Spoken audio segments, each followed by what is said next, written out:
तेयं सदा परिभवग्नमभीष्टदोहम्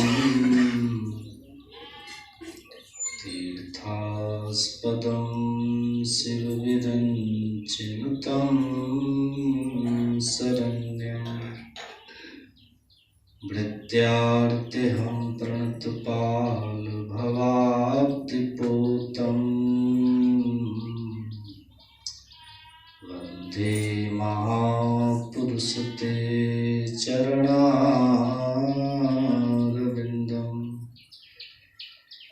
अखण्डमण्डलाकारं व्याप्तं येन चराचरं तत्पदं दर्शितं ये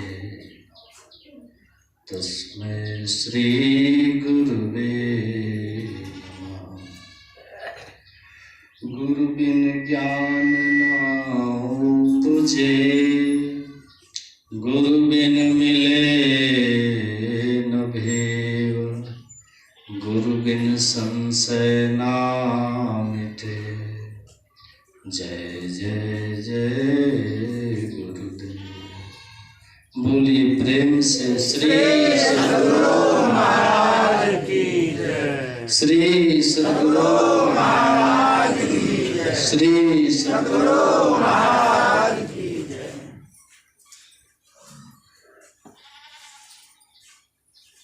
पूज्य स्वामी श्री कमली बाबा के चरणों में नमन। स्वामी चंद्रानंद जी महाराज के चरणों में नमन। अपने उत्तम ज्ञान और मृदुल निर्मल व्यवहार के महाधनी हमारे उपदेश बाबू,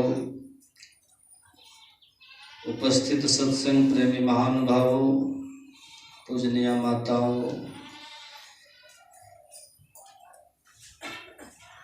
सभी के श्री चरणों में मेरा कोटि नमन। और हमारे गायक मंडली के लक्ष्मी जी, आदित्य जी, उनकी बहन है, सबको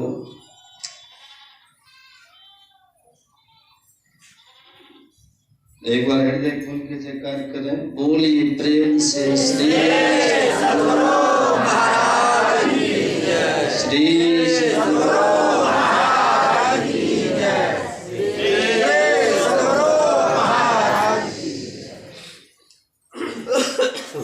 कबीर साहब ने कहा है, सब धरती कागज करो, लेखनी सब बन रहा है, सात समुद्र की मसी करो, गुरु गुण लिखा न जाए।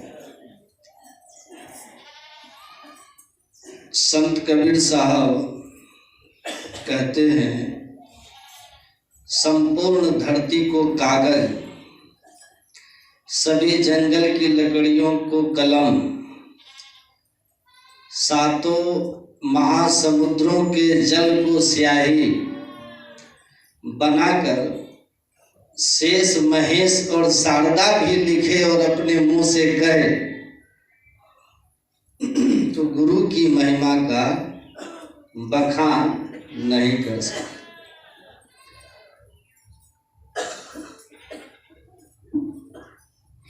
ना ही उनके उपकार की महिमा का बखान कर सकते। उपकार भी कैसा है गुरु का, इनकी कृपा कैसी है, तो कृपा सिंधु, सिंधु मतलब समुद्र, कृपा के समुद्र है। जैसे समुद्र का जल अथाह होता है, वैसे इनकी कृपा अथाह है। ऐसे संत सद्गुरु की महिमा का वर्णन हम लोग पाठ के रूप में सुने हैं।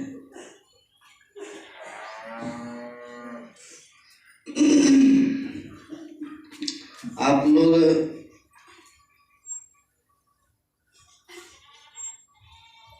हमारे श्रद्धेय स्वामी चंद्रानंद जी महाराज से दो बातें मैं सुन रहा था।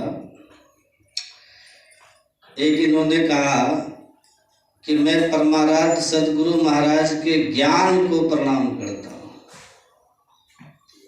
सुने होंगे आप लोग। और दूसरी बात मैं सुबह कह रहा था कि संतमत नगद सौदा है।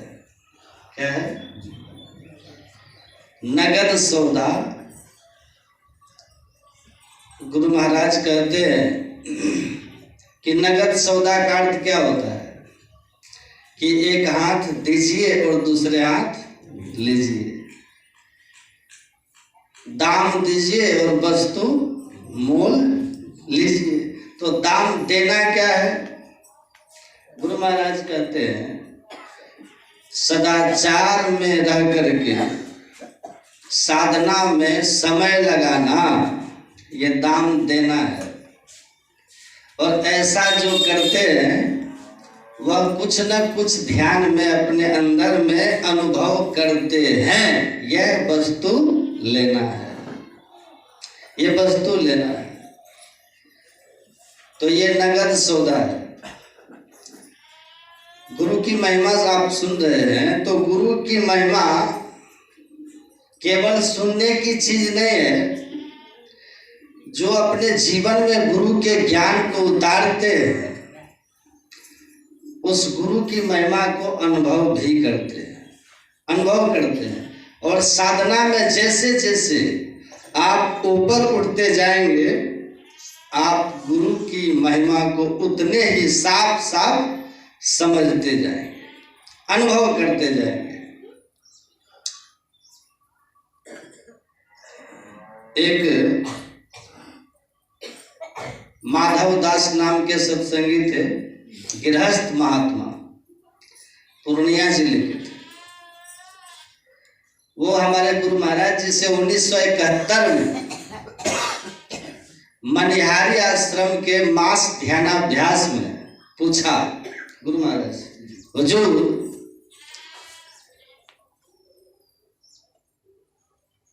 भगवान बुद्ध जैसे वैरागी को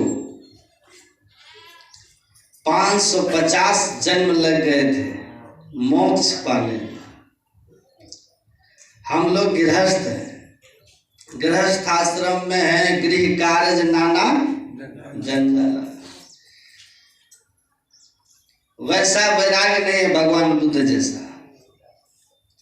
हम लोगों को कितने जन्म लगेंगे सोचकर डर जाता हूं।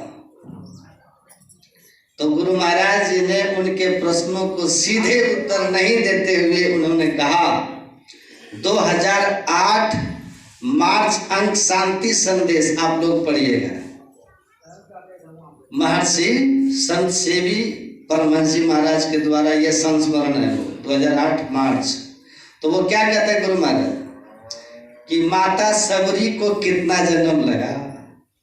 गुरु महाराज कहते हैं माधव दास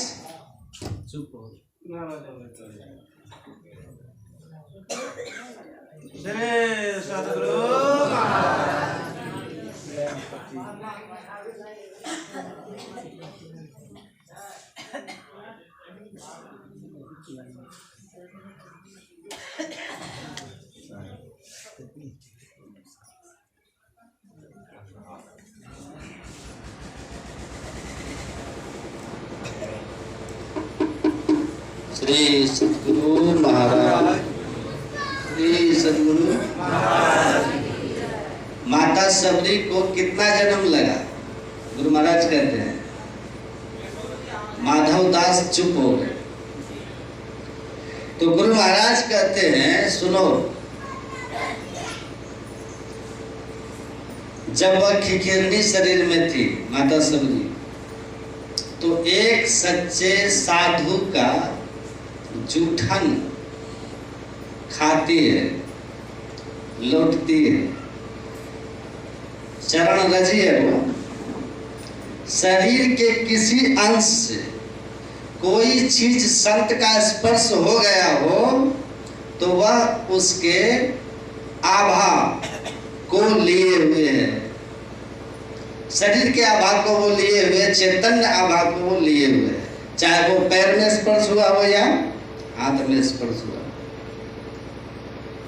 पूज्यपाद आचार्य श्री का जब कोई चरण धोने के लिए कहते हैं ना, तो वो चरण नहीं धुला के कहते हैं हाथ धो लीजिए। तो उनसे पूछा हुजूर लोग पैर धोते हैं आप हाथ धुलवाते हैं। कुछ दल बहादुर बाबा को आप लोग देखे होंगे, वो हाथ ही धुलवा लेते थे। अब वो कहते थे चरण हमर हाथ हमर कपारो हमर, जहां से धोले एक के बाद एक के बाद। तो एक के बाद कैसे हो गया पूछा, तो कुछ बाबा बोले कि चरण को क्यों धोते हैं, इसी भाव से कि चरण रज में गुरु की जो है आभा है, चेतन वृत्ति गर्मी के रूप में है जो पाप ताप का नाश करता है। तो चरण शरीर का ही अंश है, इसीलिए हाथ भी उतना ही पावरफुल है जितना कि स्थूल देह।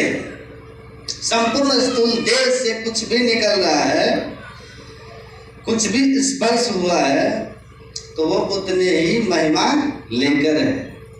तो हाथ धोया था, हाथ स्पर्श हुआ था उस जल से, संत का हाथ में लगे हुए जूठन से, तो खिखिरनी कहीं से आती है, उसको वो पान करती है और इसका परिणाम देख लीजिए क्या होगा। उस मिट्टी रूप आभा का स्पर्श का महिमा देख लीजिए। संत के स्पर्श का महिमा क्या है कि वह खिखिरनी जिसपे कोई श्रद्धा नहीं है, जिसको किसी संत के होने का कोई बोध नहीं, वो प्यासी है, भूखी है, और इसलिए वो उसको ग्रहण करती है खिखिरनी। लेकिन आप जाने में या अनजाने में आग को छुओगे तो आग अपना प्रभाव तो डालेगी, देखिए स्पर्श होता है और वह खिखिरनी से सीधे क्या बनती है, जूठन के प्रभाव से क्या हो जाती है, एक राजकुमारी हो जाती है। देखिए खिखिरनी से राजकुमारी तक की जो यात्रा है वो एक संत के जूठन का प्रभाव है।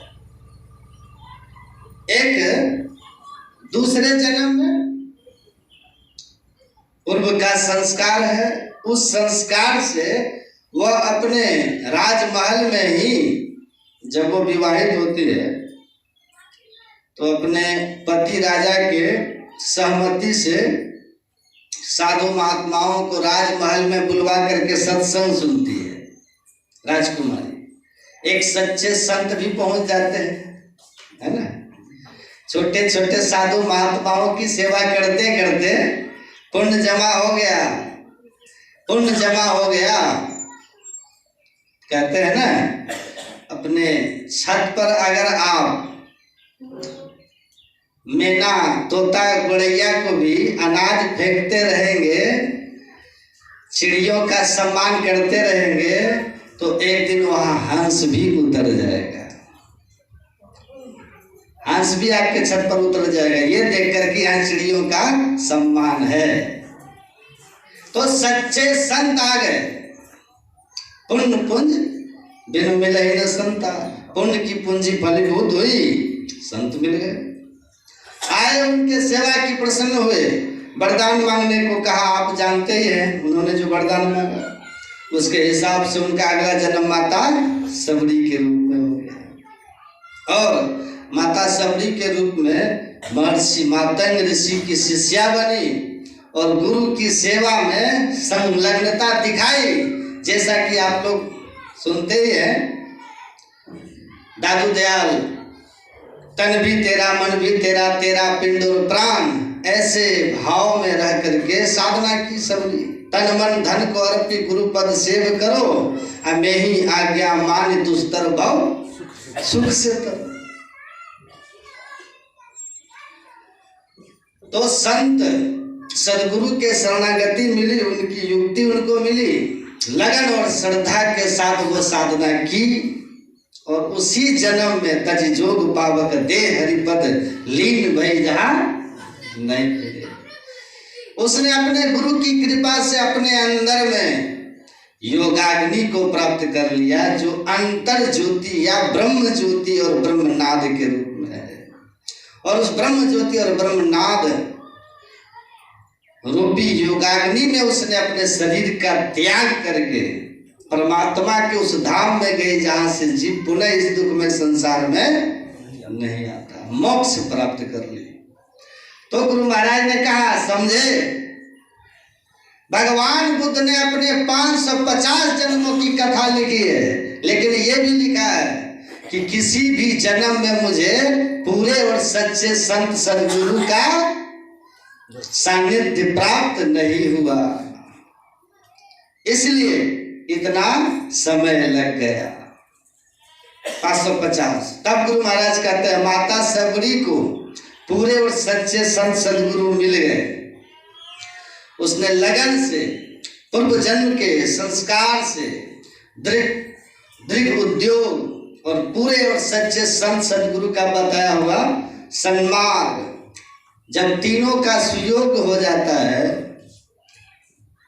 तब बाल गंगाधर तिलक लिखते हैं ना कि वह जन्म मनुष्य का अंतिम जन्म हो जाता है, अंतिम जन्म हो जाता है। तो गुरु महाराज ने कहा कि सुनो, हम लोगों का सौभाग्य है कि भगवान बुद्ध की तरह हम पूरे और सच्चे गुरु थे के अभाव में हम लोग नहीं है।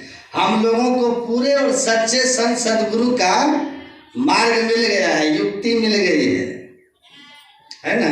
अब तुम पर है कि सबरी माँ की तरह इसी जन्म में मुक्त हो जाओ या अपने साधना में शिथिलता ला करके कुछ जन्म बढ़ा दो। अब तुम पर है। तो पूरे और सच्चे संत सदगुरु जब जीवन में मिल जाते हैं तो स्वामी विवेकानंद कहते हैं कि पूरे और संत सदगुरु जब मिल जाते हैं तो आधा भव सागर उसी क्षण हम जीत जाते हैं श्री सद्गुरु महाराज। और आधा हम लोगों के अपने लगन पर है, अपने लगन पर है। एक महात्मा जी बैठे हुए थे और उधर से एक पथिक गुजरते हुए कहता है, महाराज बद्रिकाश्रम जा रहा हूं, कितनी देर लगेगी? तो महात्मा जी ने कुछ जवाब नहीं दिया। पुनः कहा, महाराज बद्रिकाश्रम जा रहा हूं, कितनी देर और लगेगी? तो महात्मा जी कुछ नहीं बोले, उसके पीछे हो लिए यात्री की। कुछ दूर तक साथ चलने के बाद महात्मा जी कहते हैं 4 घंटे में बद्रिकाश्रम पहुंच जाओगे। वो आदमी रुक गया, कहा वहां पूछे तो कुछ जवाब नहीं दिए, यहाँ आके करे 4 घंटा लगेगा। क्यों, ये ज्ञान आपको वहां नहीं था क्या? कहा बिल्कुल नहीं था। क्या वहां आप नहीं जानते थे कि बद्रिकाश्रम कितनी दूर है? तो उन्होंने कहा कि वहां भी जानता था बद्रिकाश्रम कितनी दूर है, लेकिन वहां तब ये नहीं जानता था कि तुम्हारी चाल क्या है, तुम्हारी गति क्या है, किस स्पीड से चल रहे हो। 1 किलोमीटर तक मैं तुम्हारे साथ चल के टाइम देखा, तुम 1 किलोमीटर कितनी देर में चल गया है। अब बद्रिकाश्रम यहाँ से 20 किलोमीटर है और तुम्हारी चाल जो है वो 5 किलोमीटर प्रति घंटा की है। तो 5 किलोमीटर प्रति घंटा की चाल हो तुम्हारी, इस चाल से चलोगे तो बद्रिकाश्रम 4 घंटे में पहुंच जाओगे। अगर तुम्हारी चाल 10 किलोमीटर प्रति घंटा की हो तो बद्रिकाश्रम 2 घंटे में पहुंच जाते हैं। दूरी का महत्व, दूरी केवल जानने से आप समय नहीं बता सकते, क्योंकि दूरी के साथ साथ हमें अपने गति का भी ज्ञान होना चाहिए, है कि नहीं? तभी ना जानेंगे कि समय बराबर दूरी बटा चाल। तो हमारी चाल क्या है? कृपा सिंधु नर रूप हरि, कृपा के समुद्र नर के रूप में हरि, संत सदगुरु की हम लोगों की कृपा प्राप्त है। अब पूछिए कैसे? तो कहते हैं गुरु दयाल दया करी दिए भेद बताई, अब महाअभागी जीव के दिए भाग जगह। तो भेद मिल गया, हम अभागी थे, 84 में जाने वाले थे, इनको भेद दे करके दिशा ही बदल दिया इन्होंने। 84 की धार से मोड़ करके ईश्वर की ओर करके अब मनुष्य शरीर सुनिश्चित कर दिया है कि नहीं? वरना थोड़ा थोड़ा तो करना तो होगा ना। हम नियम से कर रहे हैं तो 84 की धार से तो निकल गए, क्योंकि हमारे गुरु महाराज ने स्पष्ट कहा है कि जो नियमित रूप से त्रिकाल संध्या वंदन करते रहेंगे, थोड़ा थोड़ा भी अभ्यास करते रहेंगे, वह मनुष्य शरीर से नहीं गिरेगी। तो नगद सौदा है, साधन कीजिएगा, अनुभव हो जाएगा, अनुभव होने लगेगा। चित्त वृत्ति के सिमटाव से गुरु कृपा की अनुभूति साधक स्वतः करने लगता है। जीवन में आए हुए गुरु की कृपा और अपने जीवन के परिवर्तन को स्पष्ट रूप से जानता है। उसका गवाह वो स्वयं होता है, उसको किसी के कहने से विशेष कोई फर्क पड़ता नहीं, लेकिन बार बार सुनने से जिनको अनुभव होना शुरू नहीं हुआ है उनकी श्रद्धा बढ़ती है। इसलिए बार बार सुनिए, बार बार सुनिए। लेकिन गोस्वामी जी कहते हैं ना, रोम रोम ब्रह्मांडमय देखत तुलसी दास, बिन देखे कैसे कहूं सुनी माने विश्वास। जब तक देखा नहीं तब तक वैसी दृढ़ता नहीं होती है ना। तुलसीदास जी महाराज कहते हैं, देखा है कहत ही लखत ही बने। गुरु महाराज कहते हैं लखत ही बने, देखने से बनेगा, देखने केवल कहने सुनने से नहीं होगा। करो निज घट की तलाश, अपने घट की तलाश कीजिए। तलाश कैसे करेंगे? गुरु के ज्ञान को प्रणाम करता हूं। श्यामाचरण लाहिड़ी का नाम सुने होंगे। काशी में रहते थे, गृहस्थ संत थे। उनके एक शिष्य मेडिन इंजीनियर थे, उनके शिष्य। तो बार बार उनके पास वो आते थे। एक बार जब श्यामाचरण लाहिड़ी काफी अस्वस्थ हो गए तो वो रोने लगे। उनके शिष्य कहा, क्यों रो रहे हो? कहा, गुरुदेव, मैं आपके चले जाने के बाद अनाथ हो जाऊंगा। मेरे माँ बाप पहले ही गुजर चुके हैं, अब जो है आप ही हैं, तो आपके चले जाने से मैं अनाथ हो जाऊंगा। श्यामाचरण लाहिड़ी जी, पुराण पुरुष श्यामाचरण पुस्तक में ये प्रसंग है। पुराण पुरुष श्यामाचरण ने बड़ी जोर से उनको फटकारा, उनको कहा, क्या सीखा तुमने, क्या सीखा तुमने?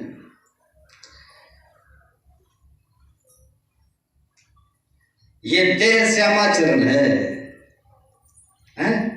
ये देह श्यामाचरण है। गुरु नाम है ज्ञान का। शिष्य सीख ले सोए, ज्ञान पर जात जाने, बिना गुरु और शिष्य न कोई। कहा, ये देह श्यामाचरण है। इस देह से जो ज्ञान निश्रित हुआ है वह ज्ञान कल्याणकारी है। वह ज्ञान जब इस शरीर में प्रकट हुआ तो इस शरीर का चरण रज भी प्रभावकारी हुआ है ना? चरण रज भी प्रभावकारी हुआ। हमको कई लोग कहते हैं, बाबा चलिए मेरे घर चरण रख दीजिए। हम बोलते हैं, अभी मेरा गोड़ है, चरण नहीं हुआ है। अभी ये पैर है, चरण रज अभी नहीं हुआ है। चरण रज तब होगा जब सौदातीत पद में सुरत पूर्ण समाधि में एक मेघ हो जाएगी। अभी तो ये गोड़ है, ले चलो पैर, है कि नहीं? तो जब ज्ञान प्रकट हुआ, सब घट मेरे साइया सुनी सेज न कोय, बलिहारी वा घट की जागट प्रकट हो। जिस घट में ब्रह्म विद्या ब्रह्म ज्ञान प्रकट हो गया, ब्रह्मानुभूति हो गई, वही शरीर न महिमावान सदगुरु हो गया। सदगुरु का शरीर वही हुआ ना। जब तक ब्रह्म विद्या उसमें प्रकट नहीं हुआ था, जब तक दर्शना दर्शने हित्वा स्वयं केवल रूपता है, या आहते कपि शार्दुल ब्रह्म स ब्रह्मविद स्वयं। जब तक दर्शन और अदर्शन, दृश्य अदृश्य, रूप जगत प्रकाश जगत और सब जगत अरूप जगत, दोनों के पार जाकर के ब्रह्म से एकता की अनुभूति न हुई हो, तब तक वह ब्रह्मज्ञानी आप परमेश्वर हुआ ही नहीं है। यथा देश तथा गुरु, यथा गुरु तथा देश। जैसे ईश्वर है वैसे सदगुरु है, जैसे सदगुरु है वैसे ईश्वर है। भक्त को चाहिए कि अपने इस सदगुरु को परमात्मा का साक्षात सगुण साकार रूप मानकर इनका भजन ध्यान करे, भजन ध्यान करे।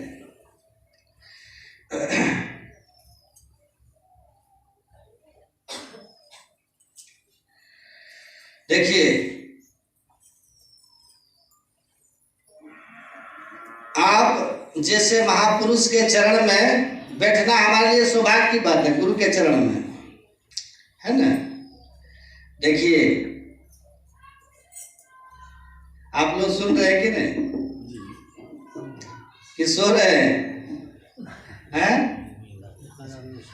हम लोग कितना बजे तक चलेगा सत्संग है अभी?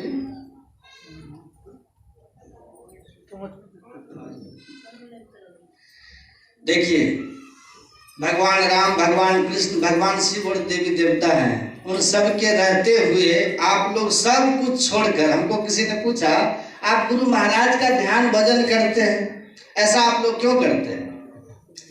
तो हम बोले, हाथ जोड़ के बोले कि महाराज, ये आप बताइए, अपने संत सदगुरु को इष्ट ईश्वर मान करके, ईश्वर का सगुण साकार रूप कृपा सिंधु नर रूप हरि, नर के रूप में हरि साक्षात मान करके पूजन अर्चन ध्यान वंदन करने की वैदिक मान्यता है कि नहीं है? वेदों में इसकी मान्यता है कि नहीं? आप शंकराचार्य को पूछिए, उनसे ज्यादा कौन जानता है? तो वही बता दे हम लोग जो कर रहे हैं ये वेद अनुकूल है या वेद के विपरीत है। तो उन्होंने हंसते हुए कहा, महात्मा थे हरिद्वार के, कहा कि गुरु को ईश्वर मान करके पूजन अर्चन करने की वैदिक मान्यता है। हाँ, आजकल गुरु बहुत है, गुरु के नाम पर बहुत कुछ होता है। तो हमने कहा आप जिनकी बात कर रहे हैं मेरे गुरु महाराज, मैं इनके बारे में जानना चाहता हूँ। तब उन्होंने कहा कि अवश्य ही गुरु को इष्ट मानकर, ईश्वर मान करके ध्यान पूजन करना चाहिए। गुरु अगर आदि शंकराचार्य और महर्षि में ही परमहंस जी जैसे हो तब तो सदगुरु महाराज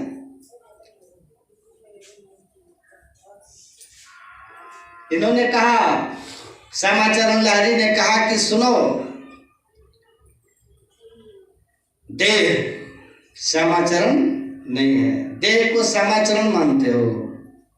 सुनो असली गुरु किसको कहते हैं, सुनो। कहा अज्ञान तिमिरांधस्य ज्ञानांजन शलाकया चक्षुरुन्मीलितं येन तस्मै श्री गुरुवे नमः। वो कहता है ज्ञान अंधकार में पड़े हुए जीव को दृष्टि दे करके जो प्रकाश करा दे वही गुरु है। तो प्रकाश किससे होगा? एक चरण रज मिट्टी रूप में, दूसरा चरण रज आभा रूप में, जो मानस ध्यान से होता है। और आंख बंद करने पर जो ये अंधेरा देखते हो, इस अंधेरे को नाश करने वाला क्या है? दृष्टियो। अंजन आंजे नित सोई, अजहि अंजन से तिमिर नासे दृष्टि निर्मल होई। कहा कि आंखों में अंजन लगाते हैं, सुरमा लगाते हैं, बहुत अच्छी बात है, काजल लगाते हैं, बहुत अच्छी बात है, लगाइए, लेकिन इस काजल से कल्याण नहीं होने वाला। ऐसा सुरमा लगाओ, ऐसा काजल लगाओ कि आपके आंखों के सामने आंख बंद करने पर जो ये अंधकार का वज्र कपाट है वो वज्र कपाट खुल जाए। ऐसा अंजन क्या है? गुरु महाराज के प्रवचन में है, यह अंजन है दृष्टि योग का अभ्यास से दर्शने वाला ब्रह्म ज्योति, जिसको अभी आप पर बाबा से सुन रहे थे कि दिव्य दृष्टि से झलकने वाला ब्रह्म ज्योति, वो तीसरा चरण रज है जो हमारे सूक्ष्म और कारण शरीर पर लगता है, और जिसका परिणाम ये होता होगा विमल विलोचन ही के मिटे दोष दुख भव रजनी के सूझे राम चरित मणि मानिक गुप्त प्रकट जह जूझे खाने। यथा सुअंजन आज दृग साधक सिद्ध सुजान कौतुक देखत शैल बना भूतल भूरी निदान। यथा सुअंजन आज दृग, वो सुअंजन है, वह दिव्य दृष्टि से झलकने वाला दिव्य प्रकाश है। तो वह जो ज्ञान है, दिव्य दृष्टि खोलने के लिए जो अभ्यास किया जा रहा है, जो अंधकार को नाश करके प्रकाश करा देगा, असली यही गुरु दीक्षा है, और यही आपके अंदर के अंधकार को नाश करेगा। और ये जो ज्ञान है वास्तव में यही गुरु है। इसलिए गुरु महाराज कहते थे, एक मंत्र का जप और एक रूप का ध्यान कहीं कोई आपको बता देगा, लेकिन ईड़ा पिंगला ऊपर पहुंचे सुगमन पाटू घारा भया जी हरि रस मतवारा। ऐसा भेद, ऐसा युक्ति, ऐसा ज्ञान जहां नहीं मिले, समझ लेना वो असली गुरु दीक्षा नहीं है, वो गुरु असली नहीं है। तो ज्ञान जहां असली नहीं, वो गुरु असली नहीं। तो ये ज्ञान को आप पकड़ के रहिए। भगवान बुद्ध के एक शिष्य थे, वो भगवान बुद्ध के पास में बैठे रहते थे, आते थे, बैठे रहते थे, बुद्ध को निहारते रहते थे। सब लोग जब ध्यान करने चले जाते तो आंख खोल करके बुद्ध को देखते रहते थे। भगवान बुद्ध ने कहा, तुम आंख खोल करके मुझे क्यों देखते रहते हो? बक्कली नाम था। आंख बंद करके देखो, खुली आंखों से। कहा महाराज आपका रूप इतना आकर्षक है कि मैं उसको देख करके मेरा मन भरता ही नहीं। भगवान बुद्ध ने कहा सुनो, जो आंख खोल करके देख रहे हो ना, वो जिस दिन आंख बंद करके देखने लग जाओगे, उस दिन तुम और अभी जो तुम हो आंख खोल करके मुझे देखने वाला, और इसी तरह आंख बंद करके जब मुझे देखने वाला तुम होगे, दोनों में 1000 गुना अंतर आ जाएगा। 1000 गुना का अंतर आ जाएगा बंद नेत्र से जब देखोगे हो बहु रूप को। और तब उन्होंने कहा कि जाओ अब घर जाकर के बंद नेत्रों से साधन करना। तो कहा गुरुदेव, मैं आपसे दूर जाना मेरे लिए संभव नहीं हो पा रहा है। तो भगवान बुद्ध ने कहा था, यो मम पश्यति यो धम्मम पश्यति यो धम्मम पश्यति सो मम पश्यति अपश्य मानस्य धम्मम माम पश्यति माम पश्यति। इसका भाव क्या है? जो गुरु बसे बनारसी शिष्य समुंदर पार, एक पलक भी छोड़े नहीं जो गुण होए शरीर। शिष्य समुंदर तीर, एक पलक भी छोड़े नहीं जो गुण होए शरीर। उन्होंने कहा बुद्ध ने, सुनो, जो मेरे बताए हुए धर्म को पकड़ के रखता है, धर्म को देखता है, मतलब जो मेरे बताए हुए ज्ञान के अनुकूल अपना जीवन व्यतीत कर रहा हो, वह मुझसे दूर होकर के भी मुझे इन नेत्रों से नहीं देखते हुए भी मुझे सदैव देख रहा है, और मैं सदैव उसके पास हूं। और मेरे पास रह करके भी जो मेरे बताए हुए ज्ञानानुकूल आचरण नहीं कर रहा है, वो मुझे खुली नेत्रों से देखते हुए भी मां पश्यति मुझे नहीं देख रहा है। मेरे बताए हुए धर्म को पकड़ के रखो, यही तो हमारी कृपा तुम पर रहेगी, हमारी कृपा रहेगी। इसीलिए गुरु का जो ज्ञान है वास्तव में यही ज्ञान हमारे लिए कल्याणकारी है। तो अंतर दृष्टि खोलने वाला ज्ञान जो गुरु महाराज ने हम लोग को बताया है, वो तीसरी क्रिया क्या है? दृष्टि योग का है। इस क्रिया को ठीक ठीक आप समझ लीजिए। मानस जब भी ठीक से समझिए, बहुत लोग तो जब भी ठीक से नहीं कर पाते, जब भी नहीं कर पाते। मैं तो एक बार एक महिला बोली हमको, 10 साल पहले दीक्षा ली थी, कहा कि 2004 में ही दीक्षा ली थी, लेकिन ठीक से समझी नहीं। हम बोले क्या ठीक से नहीं समझे? बोली कि मंत्र जप तो समझ गए बाबा कि मंत्र जप करना है, गुरु महाराज का नाम लेना है, गुरु नाम जपना है, फिर गुरु रूप का ध्यान करना है। तीसरी क्रिया बोले दृष्टि योग, दोनों आंखों को बीच में देखना है। तो हमको इसमें सस्पिशन है बाबा। हम बोले कैसे करते हैं? कीजिए तो आंख बंद करके कहती है ऐसे बैठ जाते हैं और गुरु महाराज का नाम जप शुरू कर देते हैं। हम बोले कौन सा नाम जपते हैं? तो मैं ही बाबा, मैं ही बाबा, मैं ही बाबा। 2004 से मैं ही बाबा, मैं ही बाबा। गुरु नाम मतलब गुरु मंत्र का जप, गुरु मंत्र का जप। केन मार्गेण भो स्वामी देहि ब्रह्मयो भवे। माता पार्वती ने पूछा था, भगवान शिव ने कहा था देहि ब्रह्म एक यस्मा तत्कृपा पदामम सर्व पापे विमुक्तात्मा श्री गुरु पद सेवनाथ। संत सदगुरु की बताई हुई जो युक्ति से साधन भजन करते हैं, गुरु की सेवा करते हैं, वही सभी पापों से मुक्त होकर गुरु कृपा को प्राप्त कर लेते हैं। गुरु कृपा के प्राप्त करके सर्व पापों से मुक्त हो जाते हैं। तो क्या करना चाहिए कि गुरु कृपा प्राप्त हो जाए? किस तरह सेवा करनी चाहिए? तो भगवान शिव ने माता पार्वती को कहा था, गुरु मूर्ति स्मरेण नित्यम गुरु नाम निसरा जपेत गुरु आज्ञा प्रकुर्वितः गुरु रण्यो न भावितो। कि गुरु की दिए हुए मंत्र को सदा जपिए, गुरु मूर्ति का सदा स्मरण कीजिए, और गुरु और जो कुछ भी आपको आगे बताए हो, सुचाचार, शिष्टाचार, सदाचार, उन नियमों का भी पालन कीजिए। साधना की जो और भी विधियां बताई है उनको नियम से कीजिए। यही गुरु ज्ञान है, सेवा है, आज्ञा सबना। इस तरह से जो गुरु सेवा करते हैं वही गुरु की कृपा प्राप्त करके और बिना गुरु की कृपा पाए नहीं जीवन का उद्धार कर लेते हैं। हे पार्वती, सर्वस्थ जीवात्मा परमात्मा को पाकर के स्वयं परमात्मा हो जाते हैं। गुरु की कृपा से कृपा होती है सदयुक्ति को जीवन में, उनके ज्ञान को जीवन में धारण कर लेने से। तो देखिए अब वो क्या जप रही है, नहीं बाबा।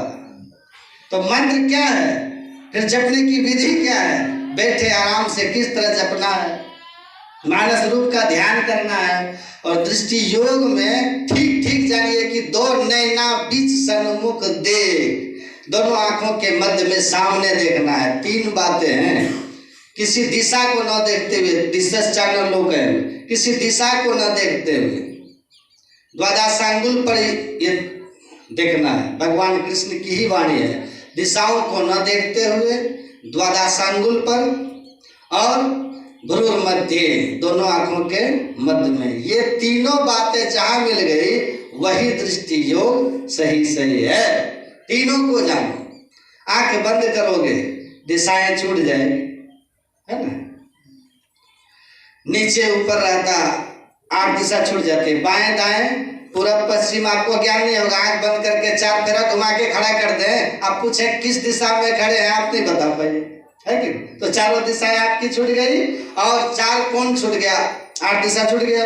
लेकिन नीचे ऊपर का आपको ज्ञान रहेगा कि गर्दन नीचे है कि ऊपर है, 2 दिशाएं रह गई। एक कैसे छूटती है? तो महापुरुष कहते हैं अधा उर्द और बाएं दाएं पिछू पांचों त्याग, षष्ठ बीचों बीच एक निशान दृष्टि की लाग। जहां एक दृष्टि आपकी दोनों आंखों के ठीक मध्य में द्वादशांगुल पर जाकर के, दो आंखों के मध्य में किसी दिशा को न देखते हुए ठीक सामने, न नीचे न ऊपर जब हो जाएंगे तो दिशाएं दोनों छूट गई। ठीक सामने दृष्टि को स्थिर कीजिए, दृष्टि युगल कर धरो सोई बिंदु में झलकत श्वेत निशान।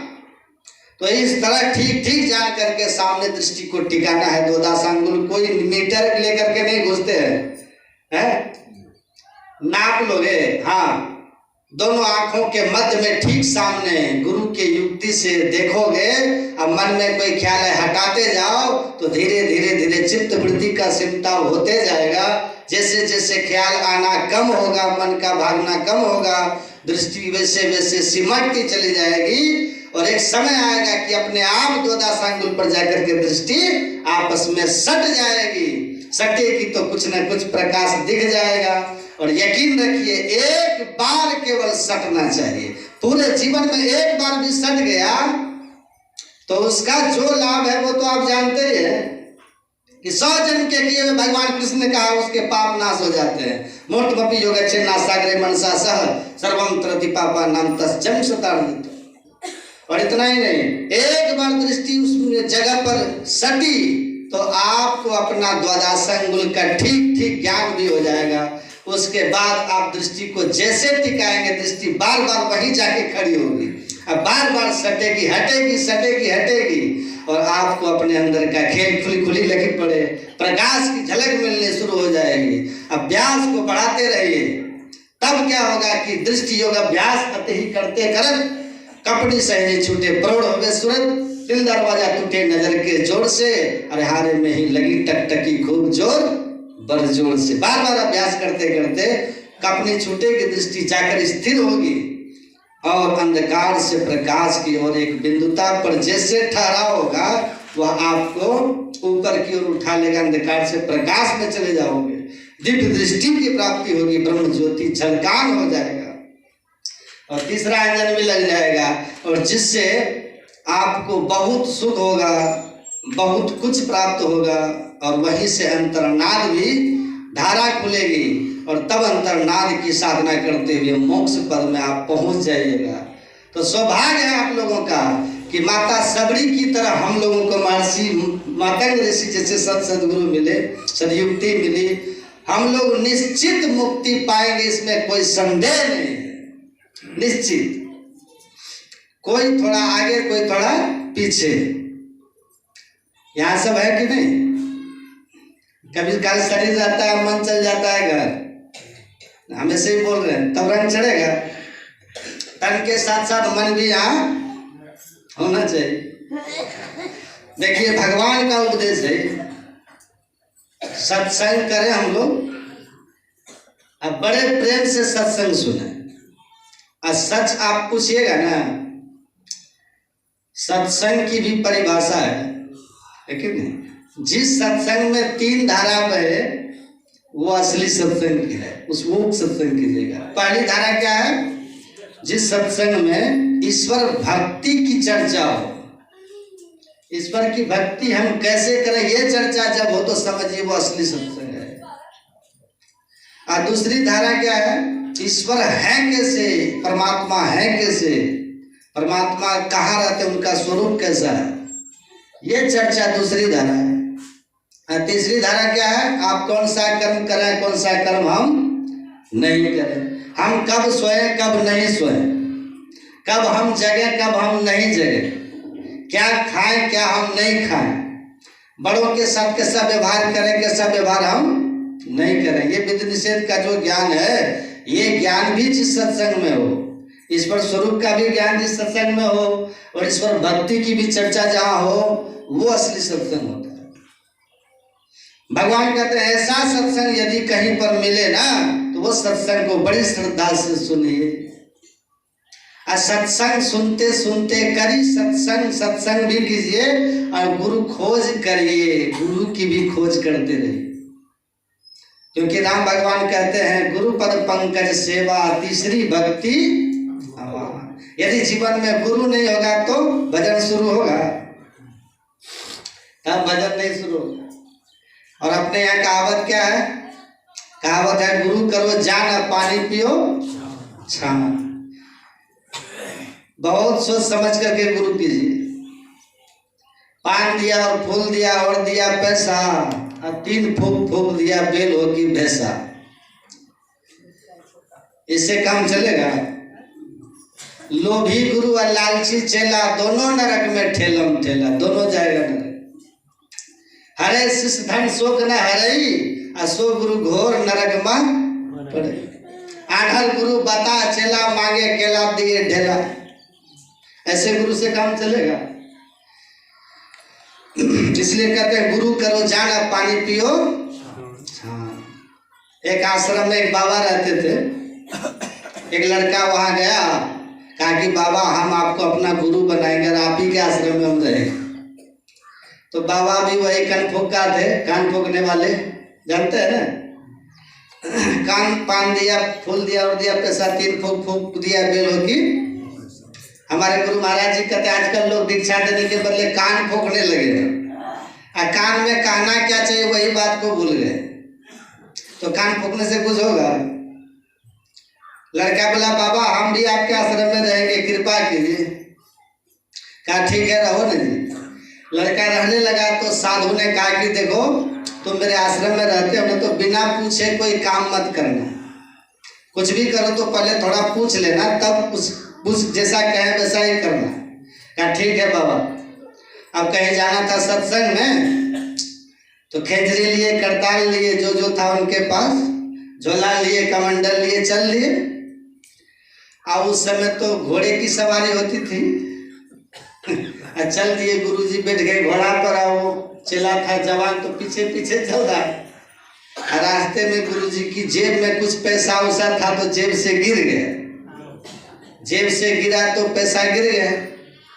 और जब सत्संग स्थल पर गया तो जेब में देखा गुरुजी जेब में पैसा ही नहीं है। तो लड़का से पूछता अरे जेब में पैसा था क्या हुआ? कहा कि गुरुजी तो रास्ते में गिर गया। तो तुम उठाया नहीं जी? कहा गुरु महाराज आप बोले थे ना बिना पूछे कोई काम मत करना, तो हम कैसे उठा लेते?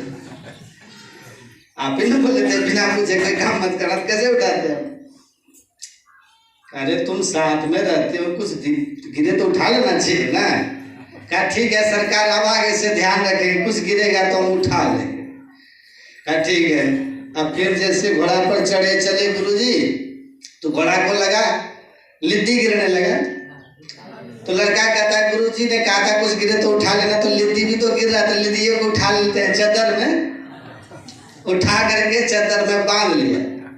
आज जब वहां सत्संग स्थल पर गए, वहां सब कर श्री सदगुरु महाराज की जय। अब वो लड़का लिद्दी लिया, अब माई के पास जाके कहता गुरु महाराज लीजिए लिद्दी। अरे तुम हमको लिद्दी दिखाता है? सरकार आप ही ने कहा था ना कि कुछ गिरे तो उठा, लिद्दी गिरा तो हमने उठा लिया, कौन गलती की? अरे क्या उठाना क्या नहीं उठाना, इतना तो तुमको अकल होना चाहिए कि नहीं। अब वो लड़का कहता है गुरु महाराज एक काम कीजिए कि लिस्ट हमको बना करके दीजिए कि क्या उठाना है क्या नहीं उठाना। क्या ठीक है, तो लाओ कॉपी कलम। कॉपी कलम लिया और वो भी कनफुक्का थे बेचारे, लिस्ट बना करके दे दिया। रुपया पैसा के लिए उठा लेना, कपड़ा के लता के लिए उठा लेना, टॉर्च के लिए उठा लेना, कलम के लिए उठा लेना, कॉपी के लिए उठा लेना। एक लंबा सा लिस्ट बना करके उसको थमा दिया। वो भी लड़का देख लेके चपेट के जेब में रख लिया। अब चले वहां से, तो आगे में एक नाला पड़ता था, नाला में पानी था कम और कीचड़ था ज्यादा। अब जैसे वहां पर घोड़ा तो छलांग मार के नहीं पार करेगा नाला को। जैसे घोड़ा छलांग मारे नाला को पार करने के लिए, बस बवे ऊपर से गिर के नाला में चले।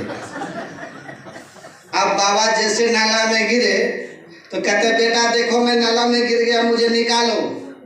लड़का कहता ठहरिए गुरु महाराज, देखते हैं लिस्ट में आपका नाम है कि नहीं, क्योंकि लिस्ट तो आप ही बनाए ना। आपका नाम देख लेते लिस्ट में है कि नहीं। अब लिस्ट में उसका नाम तो था नहीं। लड़का एक बार पढ़ा, कहता गुरु महाराज माफ करिएगा, इस पर आपका नाम है ही नहीं।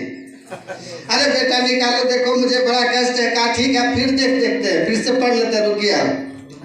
दोहरा करके पढ़ा, तेहरा करके पढ़ा, उसमें गुरुजी का नाम था ही नहीं। कहा गुरुजी माफ करिएगा, आपने अपना नाम इसमें लिखा ही नहीं, आप पढ़े रहिए, मैं चलता हूँ। चला वहां से चला गया, गुरुजी उसी में जा करके मर के वो खत्म। इसी को कहते हैं लोभी गुरु लालची चेला, मांग दोनों नरक में। नर गुरु बता चला, मांगे केला दिए ढेला। ज्ञान कहे अज्ञान बिनु, तम बिनु कहे प्रकाश, निर्गुण कहे जो सगुण बिनु, सो गुरु तुलसीदास। जो गुरु आंख बंद करने के बाद जिसको भीतर में अंधकार नहीं दिखे, वो गुरु होते हैं। यदि चेला को भी अंधकार दिख रहा है और गुरु को भी अंधकार दिख रहा है, तब समझिए वो गुरु और चेला दोनों बराबर है। नहीं, वो गुरु चेला का संबंध। और जिसके भीतर अज्ञानता नहीं है, जो ज्ञान की भूमि पर रहते हैं, जो अंधकार से ऊपर उठे हुए, ऐसे महापुरुष यदि कोई मिले, तब वो गुरु क्या करेंगे? सतगुरु पशु मानुष करें। अब मानुष थे सिद्ध सोय, और दादू सिद्ध थे देवता देव निरंजन हो। सदगुरु जब मिलते हैं ना, तो जीव से ब्रह्म बना देते हैं, इतना लाभ पहुंचाते हैं। तो राम भगवान कहते हैं